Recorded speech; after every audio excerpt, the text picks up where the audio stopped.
It's not looking good for Infiniti. Well, their sales have never been anywhere close to their peak in 2017. If we look at what's happening right now, Infiniti is now being allowed to move in with the parents. Parent company Nissan spun off Infiniti in the late 80s. It came out in 1989, I think right after Lexus, if I remember correctly. And they had strange marketing back then. They had their heyday in the mid 2000s when the G35s came out and the FX models. That was peak Infiniti. Now, yes, they have the QX80 out and it's pretty good. But I do miss the V8 on it, but it does compete. This is very, very expensive. Outside the new QX80, the QX60 just got nerfed because they took out the V6 and they put in the 2-liter VC turbo in it, and it took away the luxury of the vehicle. It's such a kick in the pants. Now, Infiniti to survive, Nissan and Infiniti saying, hey, it's best to keep the brand going, to close shop and just move in with the parents, move in with Nissan until they can get their stuff together. Now, unlike a young adult that moves in with the parents, they can turn their life around pretty quickly. Usually there's not hundreds of millions of dollars of baggage tied to their turnaround. And so it can happen, right? When you're in your young 20s, it happened to me in my later 20s, moving in with my parents. It was not ideal. It was a necessary step for me to turn my life around. And look, I'm happy. I'm doing exactly what I want to do, successful, doing YouTube. Will Infiniti be successful moving in with the parents as a springboard into a new life? I highly doubt it. It's a much more complicated than a single family getting their stuff together. All right. So let's get into what's happening with Infiniti. Their share of the U.S. luxury segment plunged by more than half since 2019. Now, keep in mind, their peak sales was not 2019. Their peak sales was 2017. Let me look this up.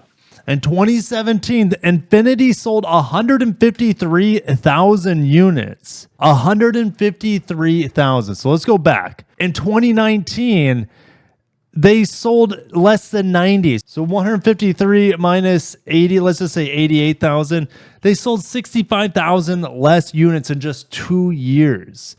That is mind-blowing. And look, it went from 153, right? It was 153 to 87 in 2 years. In 3 years, it was about 100,000 less units being sold in just 3 years. Now, the pandemic played into this, but look, it sunk all the way down to 33,000 units in 2022. They had a fumbling of the baton with the QX60, which is their best-selling vehicle when the QX60 got redesigned. It's a good vehicle, or at least it was a good vehicle. And then I said that, for 2025, they took out the V6, which made that vehicle super smooth and buttery. All right. And good power. Now the VC turbo just can't hold a candle to the refinement of a larger displacement, larger cylinder engine. They recovered a little bit once the new QX60 got on the market, just briefly, but then the sales are back down for 2024. But sales are not, here's the thing, sales have not finalized for 2024.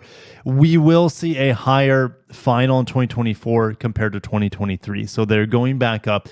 They'll probably be at somewhere around 55,000 units or more. It could be, they could crack 60,000 units, which would be their best year since 2020, but nowhere near the 153,000 they were once at just a few years ago. And look at this market share. Boom, just keeps on sinking. It's 197 stores sell an average of about 24 new vehicles a month. Okay, so in order for that to make sense from a sales side, I'd say if you want to be a successful salesman in the luxury end, now there's a lot of variables in here. You probably want to be selling about 10 cars a month, all right, to make a good living. So you're saying the average Infiniti dealership really only has 2 salesmen, all right, that are successful. If you have more than 2 salesmen, none of them are going to be making money. All right. So that's crazy to have 2 salesmen in these huge, expensive dealerships It's just mainly crickets in there. If you're selling 24 new units a month, it's hard to pay the mortgage and salaries. All right. It's just so low volume that it's hard to make a go. 24 vehicles a month.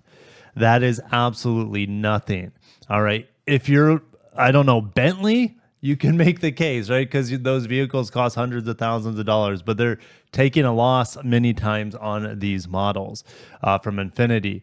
So to help money make sense, Infiniti is letting some retailers abandon their very expensive dealerships to cohabitate, or is that the right word? To move in with the parents with Nissan. Combining back office and service operations across both brands lowers overhead, increases sales per rooftop in a bid for profitability. Wow. And this phenomena is the complete opposite what's happening to Genesis. Genesis keeps opening up individual retail stores. Genesis did initially what Nissan is unfortunately doing now. It's not a luxury experience. Infiniti, for the most part, is still sold in Hyundai dealerships across the country. Now, they separate the dealership as much as possible so you're not rubbing elbows with the lowly Hyundai buyers. All right, if you're a Genesis buyer, you have your own sales department, you have your own, well, in theory, right? You have your own service department, your own contacts that are, Genesis only. Will that be happening for Nissan and Infiniti in the same roof? It's a cost-cutting measure, and it doesn't help luxury brands succeed because you take away what makes luxury buyers feel special: an upscale experience, elite customer service. That's all going out the window. So what was, in theory, helping Infiniti stand apart as a luxury brand by giving a luxurious experience, well, they're taking that out of the equation because their product is not good enough. It's not that the experience is not good enough. It's not that the dealership isn't nice enough or the lounge isn't nice enough at these Infiniti dealerships. It's that product is not good enough to compete at the luxury level, and it's not getting updates fast enough. And when you put a CVT in a luxury car, and I'm looking at you, Acura, as well as we look at the Integra and the new ADX, it is not acceptable, all right? Except CVTs. Well, they finally took it out of the QX60, thank God. But then they got rid of the V6, so we're back. It's like we're back to square one there. You still have the QX50, the QX55 with the CVT. They don't have an entry-level crossover. The Acura is addressing that. And they killed off all their sedans. The GTR was never badged as an Infiniti. Rest in peace, GTR, so maybe it wouldn't have mattered anyways. They don't have any electrified cars. The Nissan Ariya is a Nissan, not an Infiniti. There's just so many issues with product with Infiniti, and that's ultimately led to the demise of their company. All right, let's keep going. The majority of U.S. Infiniti dealerships have abandoned or have standalone buildings. Like I said, about 43% of the network also owns at least one Nissan store. So if we look at 43%, we looked at, what was 197 stores. 197 times 43. So you have 85 stores that have a Nissan parent. How many of these 85 stores for Infiniti are going to be moving in with Nissan to save money? And according to several people on the dealership end, Infiniti, and probably within Infiniti as well, Automotive News is speaking with, Infiniti is approving consolidations on a case-by-case basis in competitive markets where the Japanese luxury brand can't afford to lose representation. All right, so in the other markets, they can just afford to close? I don't know. That's kind of a loaded sentence there. It's something that they will consider, but they are not advertising, right? Of course they don't want to advertise this. They don't want to lose face. They don't want to cheapen their brand. But to survive, they will do what's necessary, like I had to do in my late 20s and move in with my parents after a hurricane. And that was, well, I don't need to go any further. It was a necessary going through tough times in order to see the light at the end of the tunnel. And now, like I said, can't compare myself again to Infiniti. It's just I'm trying to make sense of the situation. Our evaluation, first and foremost, prioritizes the health of the retailer in the Infiniti business, says Steve Millett, Nissan's North American Division Vice President for Dealer Network Development. Well, there's no development going on right now. It's a closing. It's like a wholesale situation. Okay. Now we have our answer. The $100,000 QX80 interior is not going to be sold alongside the Nissan Versa. Infiniti still mandates separate entrance, showroom, service, and drive, and a different lounge, and a different sales and service team. Okay. They're at least not going to get one up by Genesis, who has this sort of sales model and has been successful with this sort of sales model. But the thing with Genesis is that their product from top to bottom is better than Infiniti. Now Genesis doesn't have a direct competitor to, let's say, the QX80, and that's really the last specialty in Infiniti's lineup is the QX80, and it's a better vehicle than, let's say, the Lexus LX 600 that it competes against. It's not as good as a Cadillac Escalade, in my opinion, though. All right, the customer touch points have been distinct between the brands. There's still a cost in moving in with the parents because they need to spend money on making sure that Nissan dealership can be equipped to sell. So they have to have new furniture, new signage. Signs are very expensive. You have to have a completely reworked showroom and sales and service department in order to absorb an Infiniti luxury brand inside of a Nissan dealership. All right. I think it can work. And Genesis and Hyundai have proven it can work. But I just feel like at some point it really does limit your growth. But Infiniti's days of growth are over. They're never going to be able to sell over 100,000 vehicles again. And with Nissan, parent company Nissan struggles as a company, I don't know what the longevity of Infiniti even is, okay? Let alone Nissan. One Infiniti dealer has said they've lost multiple millions of dollars since opening a new store and is considering consolidation. If he is not approved, the dealer would consider terminating the franchise. That makes sense. I'll lose around $600,000 to $900,000 this year, but I know guys with big stores who will lose $2 to $3 million on Infiniti this year. The retailer said consolidation would allow him to eliminate a service advisor, parts employee, lot attendant, sales manager, etc. I could probably cut my expenses by about $50,000 a month in salaries, he said, if you could marry the fixed operations and eliminate a whole bunch of variable overhead and fixed overhead. It may be cheaper to continue to make a payment on the empty Infiniti building until you figure out what to put in there. They would put a Genesis dealership in there. Probably what would happen. This is what people have been saying for a long time because Infiniti's been on the downward trend since 2017 and Genesis has been on the upward trend since 2017. There's going to be a takeover of these Infiniti empty dealerships. What would likely go in there? Well, EV, like Polestar, possibly. But Polestar, like the longevity of Polestar it's just as convoluted and worrisome as Infiniti, I would say, because of the downturn in EV demand, or just say the lack of a ton of growth in EV demand. So an EV luxury brand going in a vacant Infiniti dealer doesn't make sense. Honestly, Genesis dealer makes the most sense by far to me. But you could have, who's doing well right now? Mazda could just buy up some Infiniti dealers because Mazda's upscale. Mazda's dealerships have gone upscale. It's been I forget exactly what they call the program initiative, but Mazda dealerships have been improving their showroom experience, their signs, their sales training, all that stuff to make sure that they can compete on the premium level because they're kind of in a gray area with the luxury cars Mazda is in so many ways. This retailer says he's skeptical that Infiniti can survive as a standalone brand except in a few major metro markets unless it expands its lineup and increases market. And it's this is a huge asterisk. Is it going to expand its lineup? It seems highly unlikely. Now, there are rumors of an Infiniti QX65. That's not going to save the brand. something that competes with the RX, but you have one powertrain with a 9-speed auto and a 2-liter VC turbo. That's exactly what the Murano has. So why don't you just sell the Murano? Right. And the Murano's really nice. I've been in the new Murano. Nissan expects to sell about 80,000 Muranos, which outsells the entire Infiniti sales volume per year. Anyways, QX80 is nice, he said, but how many 100K QX80s are going to sell?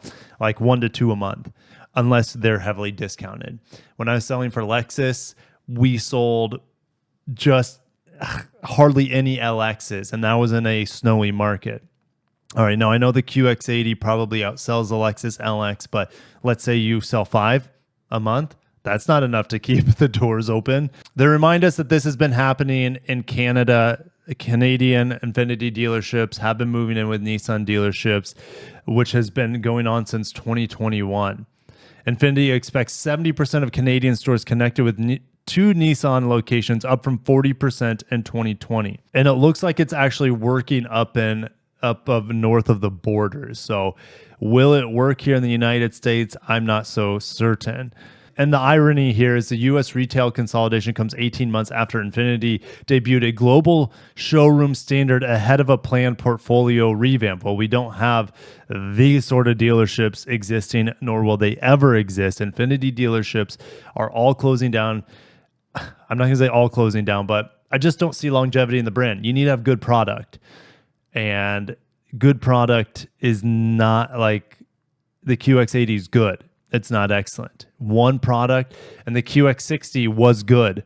It wasn't excellent, I would say. It was good and it could compete, but now you take the V6 out of there, it's no longer competitive. It's not looking good for Infiniti nor Nissan. I guess I could keep going right now. Let's just keep the snowball effect rolling for Nissan. It's just sad. We want these companies to survive. We want Nissan and Infiniti to survive. If they die, it's not looking good for the automotive industry. Even though sales are up right now in the automotive industry, right? A huge November got things back on track, and that's going to be a separate video. But Nissan is not really doing so hot. Nissan Uchida, the boss, Uchida-san, is trying to save his job, trying to save Nissan. They don't have any hybrids. I just reviewed the Sentra, and the Sentra is not worth it at anywhere close to MSRP. It feels so old. It's super underpowered. It gets good fuel economy and it looks decent, but that's all it has going for it. And you get good features for the money.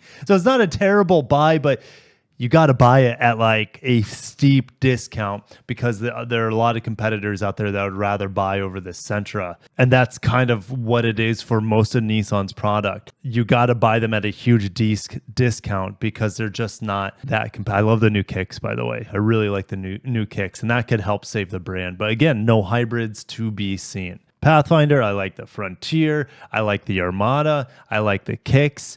The Murano's probably going to be pretty decent, enough to probably not ever need Infiniti around to sell QX50s anymore, because the Murano is going to be, well, it doesn't have a CVT, so it's already better than the QX50. We have terrible results for Nissan in China. It's also General Motors. Everyone besides a Chinese automaker and maybe Tesla is just crapping the bed in China right now. They cannot compete.